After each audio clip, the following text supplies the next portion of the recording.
Bad joke, tomato, SCP. SCP explains story and animation. Dr. Blast and his group of researchers stand behind bulletproof viewing glass. They all have very serious looks on their face. That is until the first test begins. On one side of the test room, a Class D subject stands holding a sheet of paper. On the other side sits a bright red tomato on a wooden table. This is one of my Dr. favorites. Blast pushes the intercom button and speaks into the microphone. All right, you may begin. D5041 nods and looks down at the sheet of paper in his hand. He begins to read. Is a hippopotamus or really just a cool opotamus? Nothing happens. D5041 stands there awkwardly waiting.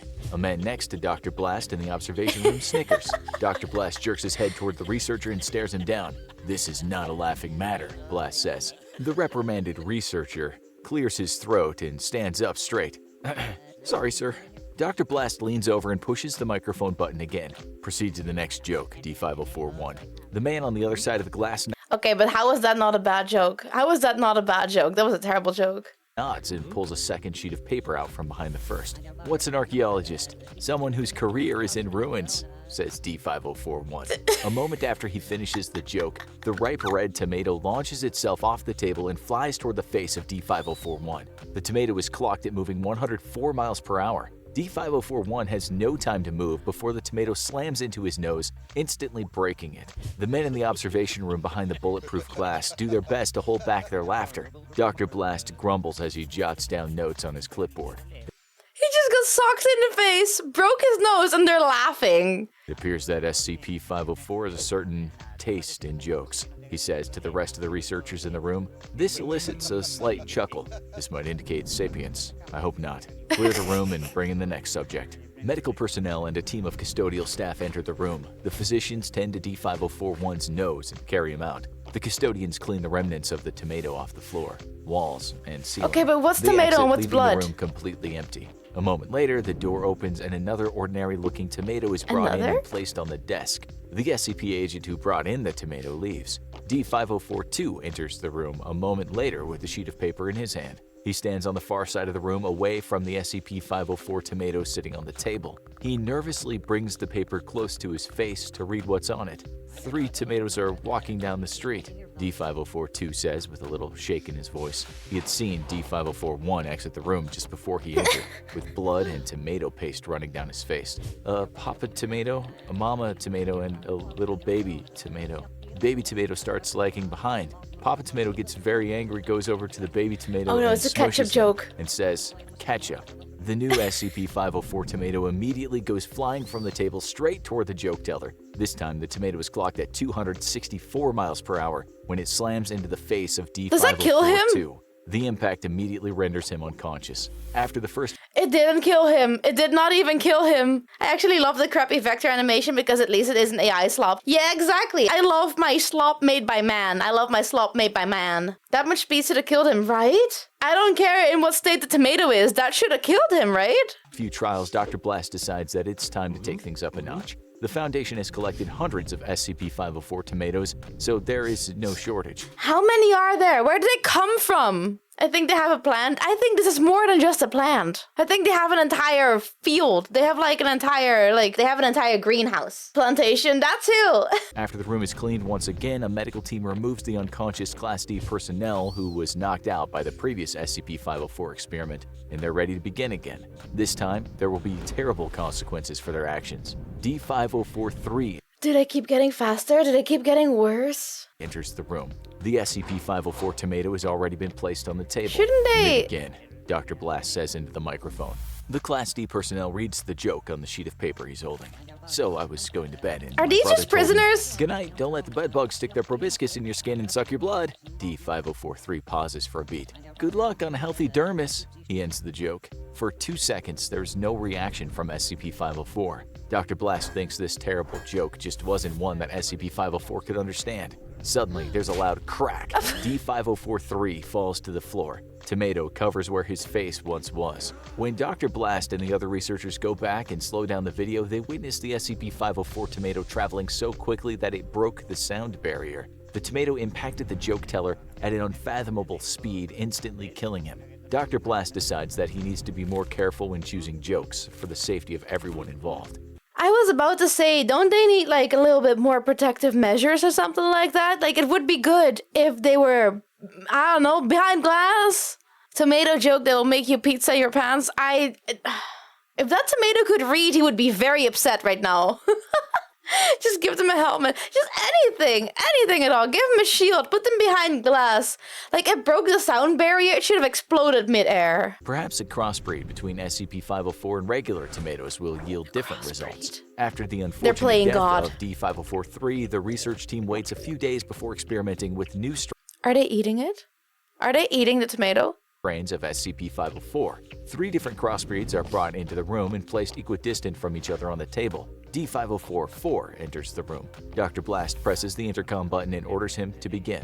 If you have dentures, don't use artificial sweetener because you'll get a fake cavity, says D5044. The moment the joke ends, all 3 tomatoes launch toward him at 145 miles per hour. They hit him square in the face. 2 teeth are dislodged, and the test subject is covered in the remains of the 3 squashed tomatoes. Interesting, notes Dr. Blast. He got 3? That is so unfair. They still have not given them any protective measures.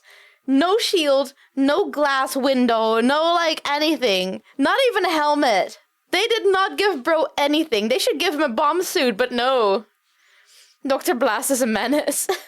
All the tomatoes reacted in the same way. So now we know multiple instances of SCP-504 will go after the same joke maker. He pauses to think for a moment. What if we cut up the tomatoes? The test room is reset. Another SCP-504... Don't make them sharper. Do not make them sharper. Like, I feel like they're just gonna, like, fly at you like shuriken now. tomato is brought in and cut up into quarters. D5045 enters the room and begins his joke. I tried to walk into a target, but I missed. All 4 pieces of the tomato speed toward D5045's face. They slam into him at 212 miles per hour. One of the pieces of tomatoes impales itself into his eye, instantly destroying it. The medical team rushes in and removes... What did I say about making it sharper? I can't. ...the howling subject from the room. Dr. Blast writes vigorously on his clipboard. We're starting to go through test subjects too quickly, he announces. Let's try a... You think? Why are they still trying this with actual people? Like, are these prisoners? Are these people prisoners that are just on death row and are just used? Because I feel like these are not employees. Reporting and see if SCP-504 will react to that. The research team brings in a new tomato, a CD player, and the Harmful If Swallowed album by Dane Cook. The CD begins to play. During one of the jokes, the tomato launches itself off the table and slams into the CD player, causing both the stereo and the tomato to shatter into several pieces. The tomato was clocked at 167 miles per hour. They should have done this in the first place. They should have done this kind of stuff immediately. Just like a radio or like a speaker telling you bad jokes. D-Class are death row prisoners told they will get released if they work for the Foundation. Most die before they could get released, and those who do make their month are either killed or memory wiped depending on what you read. It would appear that SCP-504 reacts to the recordings as well. We didn't even have to deal with the damn Class Ds in the first place, says Dr. Blast. He informs his team that since the risk level is now relatively low, they can continue the experiments without him. He leaves the observation room to get some rest. The other researchers look at one another, mischievous smiles crossing their faces as they begin to laugh. The SCP-504 research team sets up 3 new tomatoes and brings 3 Class D subjects into the room. The researchers then retreat back into the observation area and begin a joke over the intercom system while the Class D personnel wait patiently in the room with the SCP-504 tomatoes. The following news item has just been released, said one of the researchers over the intercom. Bomb blows hole in Lenin statue.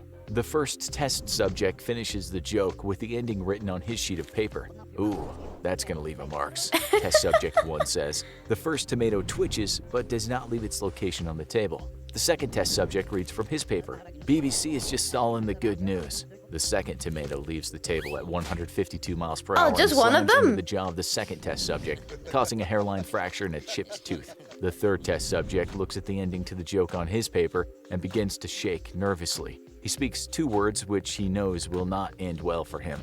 That blows. The third SCP-504 tomato flies off the table, slams into the third test subject's head, and instantly knocks him out. The test subject is sent to the hospital with a massive skull fracture. The next day, Dr. Blast bursts into the observation room and reprimands the research team. A Thought we just established that recordings work in place of live subjects, screams Dr. Blast.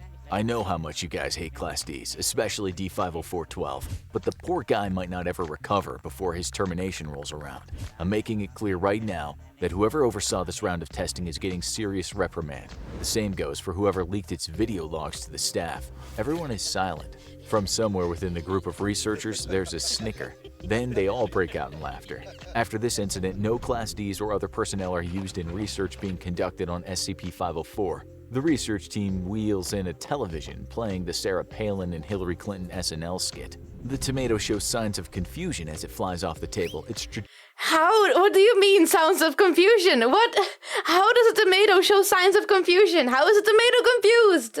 Does it, like, twirl a bit or something? Trajectory includes 3 separate bursts of speed over 200 miles per hour, 2 stretches of motion at normal throwing speed, and 1 unprecedented instance of the tomato moving backwards. This all occurs during the flight of a single SCP-504 tomato during the SNL skit. The working hypothesis is that the tomato was unsure whether to take the video seriously or not. The research team later finds out that SCP-504 really hates science and mathematics jokes when they bring in a laptop that plays a pre-recorded engineering joke. Over the speakers, a mechanical voice can be heard saying, 2009 is going to be a complex year. We already know the real part. We still have to find the imaginary part. At the conclusion of the joke, there's a supersonic blast and the computer is completely vaporized by the tomato's kinetic energy. Oh my god. The sensors recorded an approximate speed of 2,174 miles per hour as the tomato flew across the room. The conclusion of the experiments on SCP-504 end with another computer being brought into the test room. The computers begin to play the Monty Python sketch of the funniest joke in the world. I think that is a funny sketch. Okay, I like that sketch. I think it's hilarious. It's very well thought out. It hates jokes that are smarter than it. Most likely, yeah. Toward the end of the skit, the Allied forces are reciting the funniest joke in the world in German to defeat the Nazis. The actors chant, "When ist das Nunstruck get uns Slottermeier? Ja, wir hund das oder die Flippervolt gersput." At the end of the joke, I would like to formally apologize to every single German person in my chat that had to hear that, but also, at the same time, ask what it means. It was indeed very bad. It was really, really bad, but I would also like to ask what it means. I think it's gibberish. It most likely is, but just in case, I want to know. I'm not even German and it hurt exactly. I'm not even German and that was painful. I think every single German in my chat has decided to commit war crimes or commit self-annihilation. The tomato explodes on the table where it once sat. Stop! That is the best punchline to this joke. I hate that. At the end of the joke, the tomato explodes on the table where it once sat. Debris from the tomato coats the entire room, including the computer. The researchers conclude that SCP-504 did not know what to do with the funniest joke in the world, so it self-terminated. Yeah, that's the punchline of the entire joke. I love that. That was funny. I like that they put that in there. If you haven't seen that Monty Python sketch, basically, it is the funniest joke in the world, written by someone accidentally who thought it was so funny that he literally died. And then his wife found him dead and thought he wrote a suicide note. So she read it, thought it was so funny, and also died. And after that, it was classified as a weapon to be used in war. They tried to translate it to use it against the Germans, but every time people tried to translate it, they had to read it first, and so they died, which means everyone only got to translate one single word. People who like accidentally read 2 words were like found in a coma or whatever. Like it is the stupidest joke, and it's just so funny. Thank you for listening to me mansplaining Monty Python. Blast sits in the cafeteria quietly eating his lunch, reading over the logs for the SCP-504 experiments. What happens if you eat the tomato? Suddenly, a commotion breaks out in the kitchen. There are screams of terror. Dr. Blast jumps out of his seat, runs to the kitchen door, and pushes it open. To his surprise, he sees slices of tomatoes flying around the room. There you go. Someone on the research team thought it'd be funny to give the unknowing kitchen staff SCP-504 tomatoes to see what would happen. After they had been cut up and put into food for the day, someone in the kitchen told a bad joke, and the tomato slices flew around like shurikens. Dr. Blast sees a group of researchers. Did he say shurikens? And the tomato slices flew around like shurikens. Like shurikens. He said shurikens. He said shuriken. I'm sorry, I shouldn't be making fun of Americans. I'm sorry. Flying shurikens. The American way. Shurikens. Yee-haw! We got some good old cowabunga high noon shurikens. Not the tomato shuriken. Dr. Blast sees a group of researchers peering through a kitchen window and laughing hysterically. He'll get to the bottom of which researchers did this, and they will be fired from the SCP Foundation. But I didn't find out what happens if you... But I didn't find out what happens if you eat it. What happens if you eat the shuriken? It's hard to make a joke of Americans because either we agree or think the joke's awesome. No, it's not that hard at all, actually. First of all, if you think the joke is good, then the joke is good. Second of all, it's really not that hard to make fun of Americans. You just usually don't understand it. Alright, so... That was the bad joke tomato. Bad joke tomato. Yeehaw.